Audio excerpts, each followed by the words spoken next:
Olá pessoal, boa tarde. É com alegria que eu volto aqui para tratar desse tema que ainda está repercutindo muito fortemente em nós, em todo o planeta aí, que é o tema da pandemia e os efeitos que ela causa nas pessoas e principalmente o assunto da depressão e da ansiedade. Vocês vão ver que eu trouxe alguns dados mais recentes, mais atualizados do tema e venho propor aqui um bate-papo entre nós aqui para mostrar como que a ciência e como que a doutrina espírita podem nos ajudar a vencer essas dificuldades, esse momento desafiante que nós estamos passando aqui no Brasil e no mundo, tá certo? Então, eu preparei aqui para vocês algumas telas, um PowerPoint, muito rápido, mas o objetivo é discutir o que eu acabei de falar, né? Como que a ciência e a doutrina espírita podem nos ajudar nesse tema que tanto impacto tem trazido nos seres humanos aí. Foi publicado recentemente, agora em janeiro mesmo, um artigo na revista Scientific American, dessa jornalista de ciências do New York Times, a Claudia Willis. O título da matéria era Saúde Mental e a Covid-19. Né? Essa é uma renomada jornalista, escreve sobre ciência em vários jornais importantes aí nos Estados Unidos e no mundo. E a frase inicial que eu coloquei aqui é para mostrar para vocês, e esses dados são recentes, são de agosto do ano passado, o que ela está nos dizendo aqui, olha, que não era preciso uma bola de cristal para prever que a pandemia do Covid-19 seria devastadora para a saúde mental.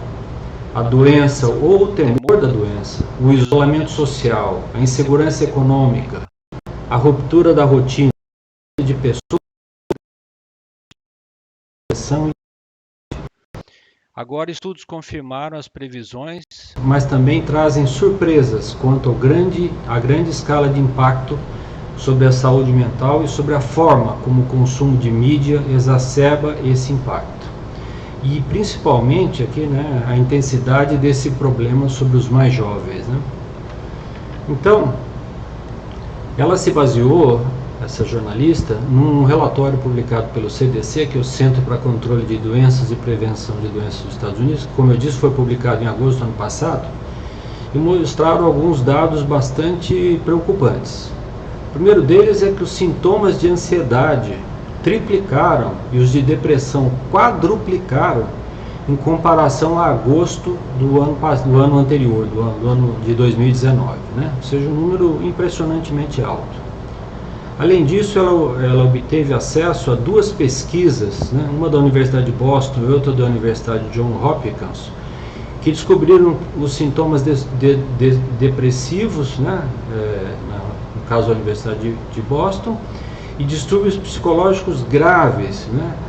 Que haviam triplicado em relação a 2018, superando inclusive, né, os eventos extremos aí do atentado de 11 de setembro, o furacão Katrina e outros assim eventos assim catastróficos que aconteceram, né? Então, o impacto da pandemia está superando esses eventos mais catastróficos conhecidos até hoje. Os grupos de pessoas mais afetadas, né, essas duas pesquisas observaram, eram pessoas que obviamente tinham problemas psicológicos pré-existentes, indivíduos de mais baixa renda pela questão econômica, né, pessoas não brancas e pessoas próximas que perderam um ente querido pela Covid-19, que também não é nenhuma novidade, né, e pessoas de etnia asiática, aí sugerindo uma certa relação entre a origem da pandemia na China por uma questão de racismo, né, com as pessoas de origem asiática, né. O estudo continua falando assim que foi um achado inesperado, foi o efeito descomunal, vejam a palavra, descomunal sobre jovens adultos. Então, nos estudos da CDC, 63%, é um número 2/3, né, na faixa de 18 a 24 anos, relataram ansiedade ou distúrbio depressivo.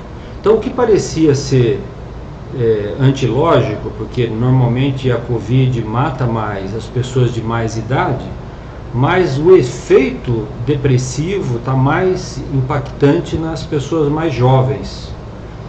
Para ter uma ideia, 25% contaram usar mais drogas e álcools para lidar com o estresse, e outros 25% disseram ter seriamente considerado o suicídio 30 dias antes da pesquisa. Um outro estudo, né, envolvendo 6.500 pessoas, mostrou um grande fator de ansiedade pela maior cobertura da mídia em informações conflitantes ou falsas, as famosas fake news, né? Isso também é uma coisa assim, chama atenção, mas é que nos eventos anteriores as pessoas estavam juntas, né?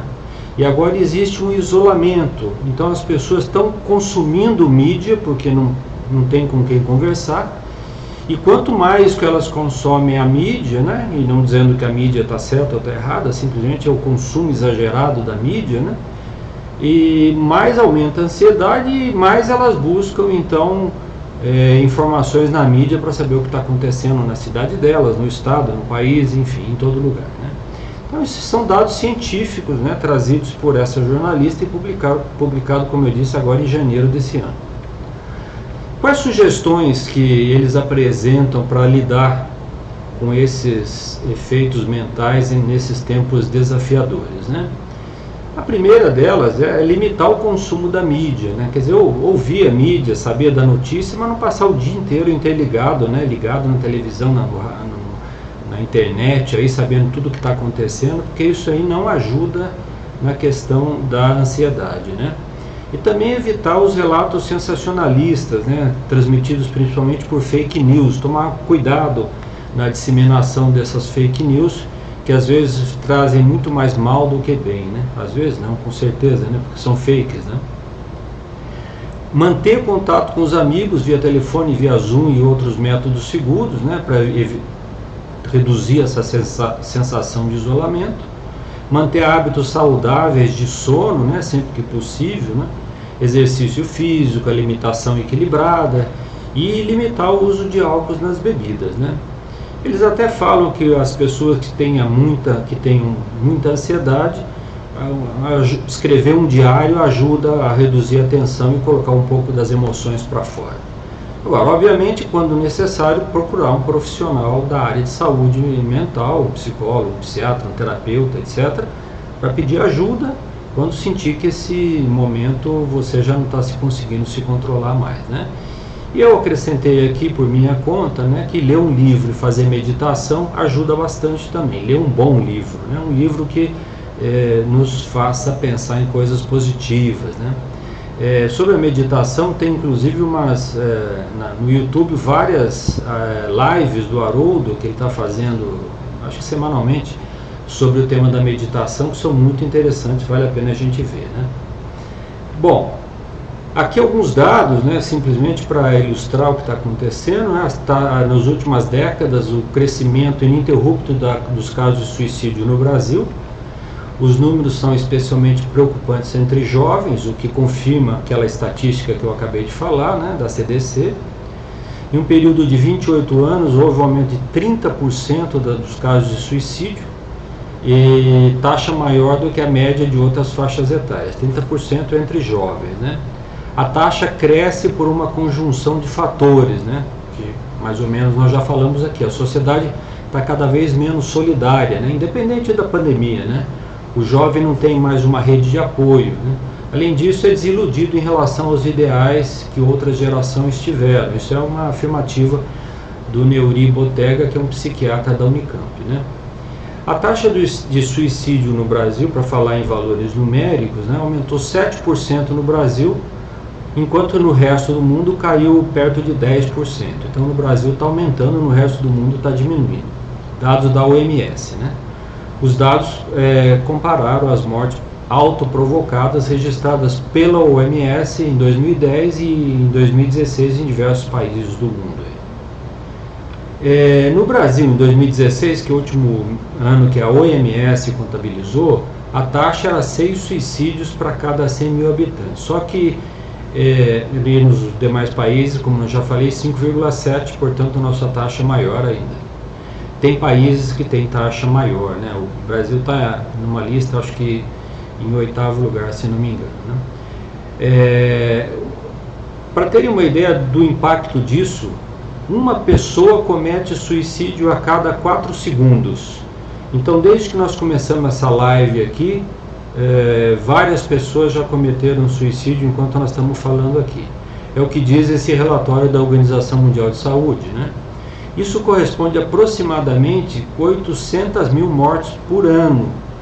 E esses dados são referentes somente a 2016, ainda não computaram dados mais recentes, né? O número é superior às mortes por malária, câncer de mama, guerras e homicídios.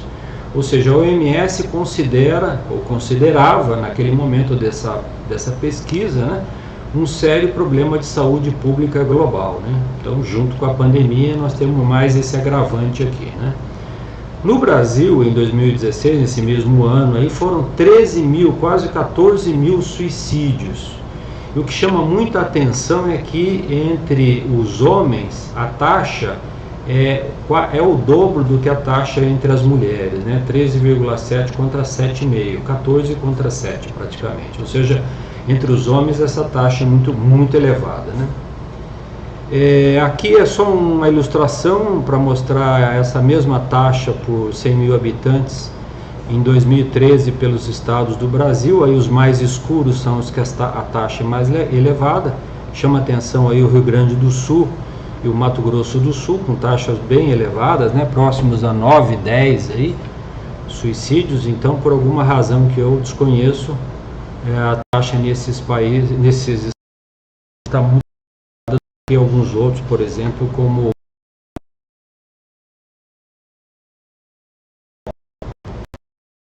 que a doutrina espírita, publicada por Allan Kardec, pode ajudar, né? Nós já ouvimos algumas sugestões da ciência e vamos ouvir um pouco agora sobre a doutrina espírita, né?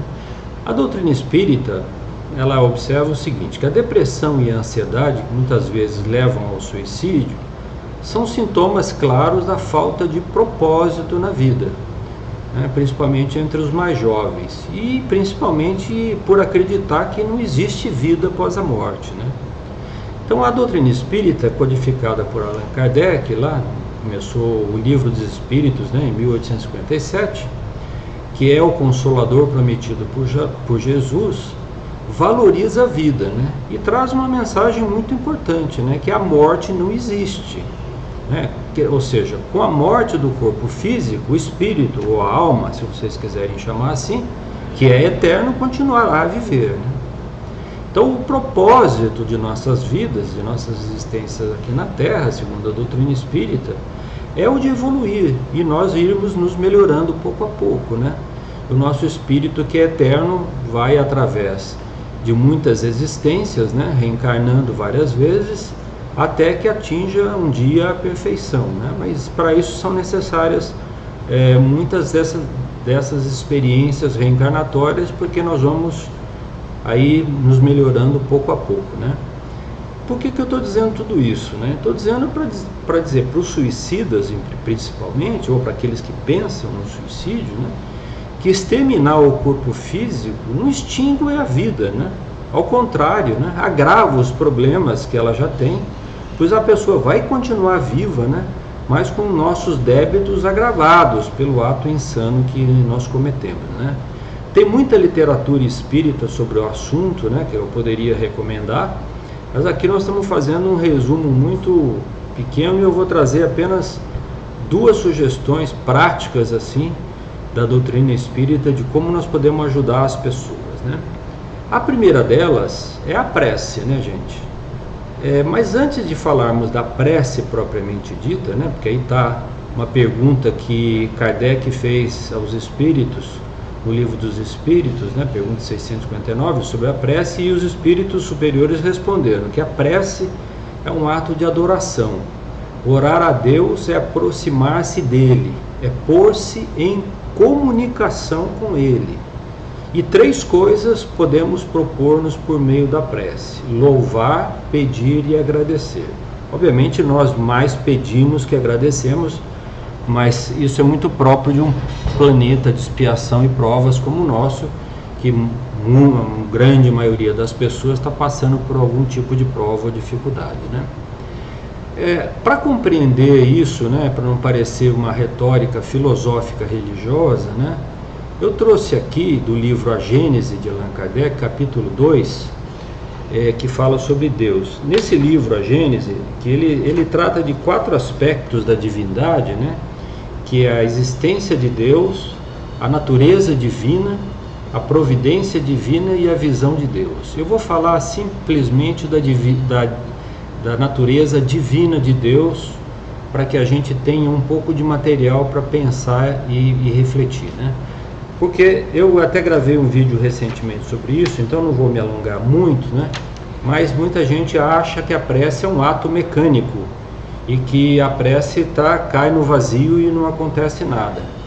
Isso não é verdade. A prece atinge os níveis superiores, chega até Deus, porque nós estamos imersos no pensamento de Deus, porque Deus tem esses atributos que eu estou trazendo aí, ó. Ele é a inteligência suprema e soberana do universo. Ou seja, não há nada mais inteligente do que Deus e soberano no universo. Então nós, seres humanos, limitados como nós somos, temos dificuldade de compreender a natureza divina, porque nós só podemos compreender as coisas pelos nossos sentidos, e os nossos sentidos são muito pobres ainda para avaliar e querer entender a natureza de Deus, né? Mesmo os espíritos desencarnados, né, de evolução média, têm ainda essa mesma dificuldade, porque falta-nos a compreensão, falta-nos a linguagem apropriada para entender algo tão grande, tão infinito. Mas alguns atributos, né, ditos assim, nos ajudariam a compreender. Então ele é único, não tem outro Deus. Ele é eterno, ou seja, sempre existiu, sempre existirá, né? É imutável, ou seja, Deus não vai mudar.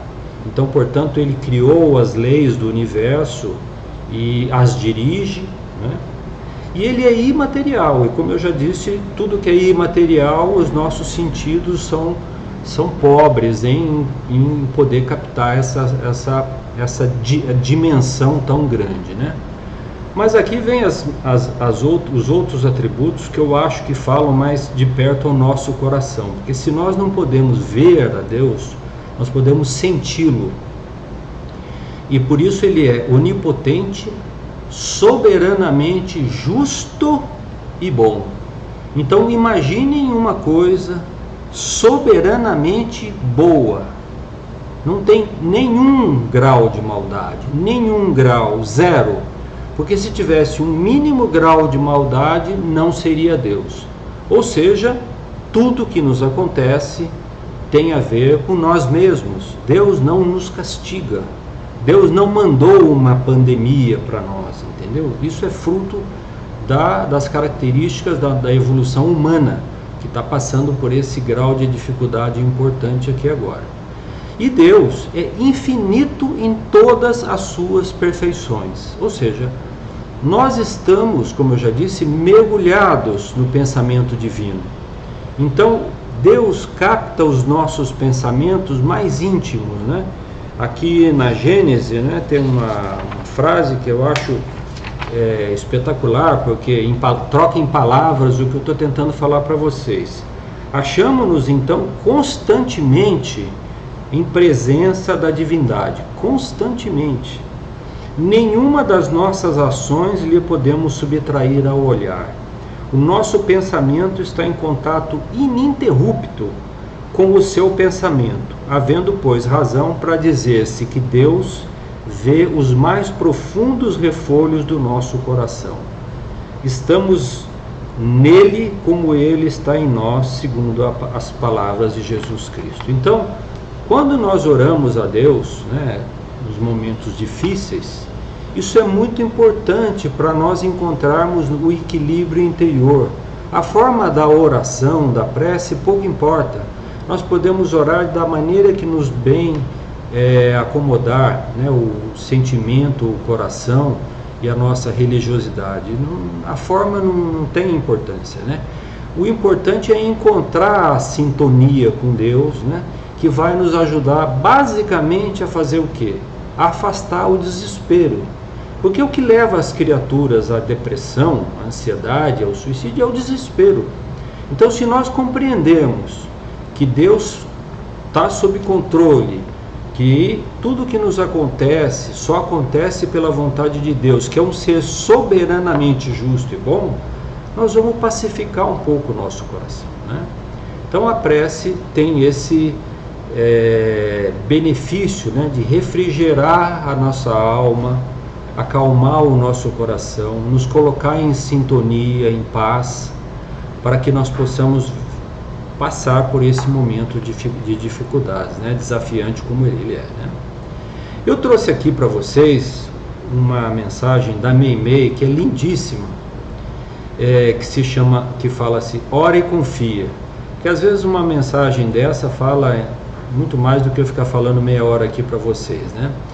Então a Meimei nos diz assim, ó: se um dia te encontrares em situações tão difíceis que a vida te pareça um cárcere sem portas, sob o cerco de perseguidores aparentemente imbatíveis, sofrendo a conspiração de intrigas domésticas, na trama de processos obsessivos, no campo de moléstias consideradas irreversíveis, no laço de paixões que te conturbem a mente, debaixo de provas que te induzam à desolação, sob a pressão de hábitos infelizes, ou em penúria, sem meios de sobrevivência, calma, suprema problema, não desesperes, ora em silêncio e com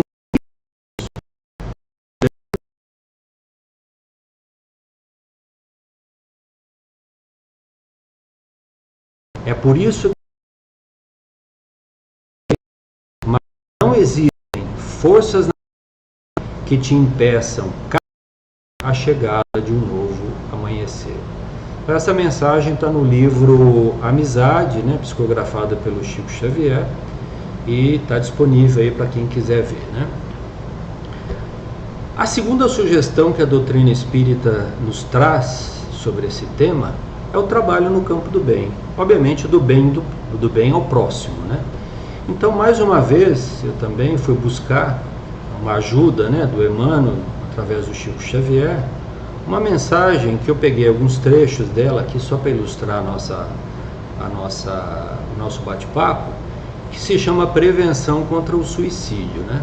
Então o Emmanuel nos fala o seguinte: medita no amor e na necessidade daqueles corações que te usufruem a convivência, ou seja, pais, mães, irmãos, amigos, né? Parentes, namorada, noivo, esposa, esposo, todos aqueles que usufruem da nossa convivência.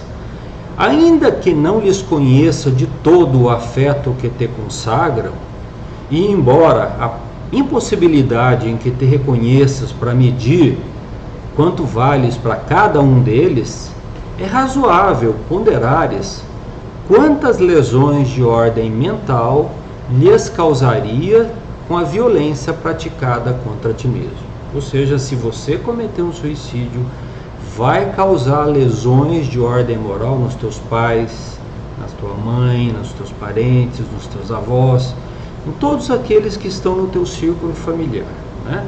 Então não é só a você que você está fazendo mal, mas também aqueles que te amam, né?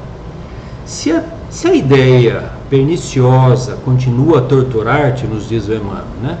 Mesmo que te sintas doente, refugia-te no trabalho possível, trabalho no bem, né? Em que te mostres útil aos que te cercam. Visita um hospital onde consigas avaliar as vantagens de que dispões, em confronto com um grande número de companheiros portadores de moléstias irreversíveis. Então nós vamos encontrar lá no hospital pessoas rezando para viverem, para sararem de suas doenças, dos seus problemas, né? E isso vai servir de confronto para quanto a nossa vida ainda é boa comparada com a deles, né? O Emmanuel continua, né? Vai também, visita, né, pessoalmente um instituto beneficente a que se recolhem irmãos necessitados de apoio total, para os quais alguns momentos de diálogo amigo se transformam em preciosa medicação. Ou seja, se nós simplesmente usarmos um pouco do nosso tempo, né, para ajudarmos aqueles que estão necessitados de apoio, seja com a nossa palavra de estímulo, seja com algum auxílio material, ou com o nosso trabalho mesmo, né, isso vai servir de preciosa medicação para eles e para nós, né? Lembra-te também de alguém que saibas em penúria e busca avistar-te com esse alguém, procurando aliviar-lhe a carga de aflição. É o que acabamos de falar, né? Vamos ajudar. Tem pessoas que não têm o que comer, não têm o que vestir, não tem nem aonde morar, né? Eu conheço muitas casas que não tem nada, não tem banheiro, não tem água tratada direito, não tem água sanitária, enfim, situações muito precárias na vida, né? Comparece também, diz o Emmanuel, né, espontaneamente aos contatos com amigos reeducandos que se encontrem internados em presídios do teu conhecimento, de maneira a prestar esse ou aquele pequenino favor. Não desprezes a leitura de alguma página esclarecedora capaz de renovar-te os pensamentos. É o que eu falei lá atrás, a leitura de um livro. Tem tantos livros interessantes da doutrina espírita, né? Livros que nos ajudam a pensar, acalmar, a serenar o coração, né? Tem muitos mesmo, né? Pode ser visto aí pela internet facilmente, né? E ele conclui dizendo assim: entrega-te ao serviço do bem ao próximo, qualquer que seja, e faze empenho em esquecer-te, porque a voluntária destruição de tuas possibilidades físicas não só representa um ato de desconsideração para com as bênçãos que te enriquece a vida, como também será o teu recolhimento compulsório na intimidade de ti mesmo, na qual por tempo indefinível, ou seja, indeterminado, permanecerás no envolvimento de tuas próprias perturbações, né? Então, quando nós cometemos um ato de extrema rebeldia contra Deus no final, né, que nos deu a vida, que nos deu todas essas possibilidades que temos hoje, nós seremos compungidos a arcar com essas consequências, né? Então, também tem várias literaturas aí que a gente pode sugerir, né? Mas é muito importante pensarmos muito bem. Então, tem esse livro aí, olha, chamado Pronto Socorro, que eu recomendo a leitura. É um dos livros que eu recomendo a leitura, né? Onde essa mensagem foi retirada, que pode ajudar muitas pessoas nessa situação difícil. Por fim, né, como um grande resumo desse nosso bate-papo aqui, muito singelo, sem nenhuma pretensão, qual é o resumo, né, das recomendações que a ciência e a doutrina espírita podem nos ajudar nesse momento, né? Então a gente lembra que a doutrina espírita tem 3 aspectos, né? Ela é ciência, filosofia e religião ao mesmo tempo.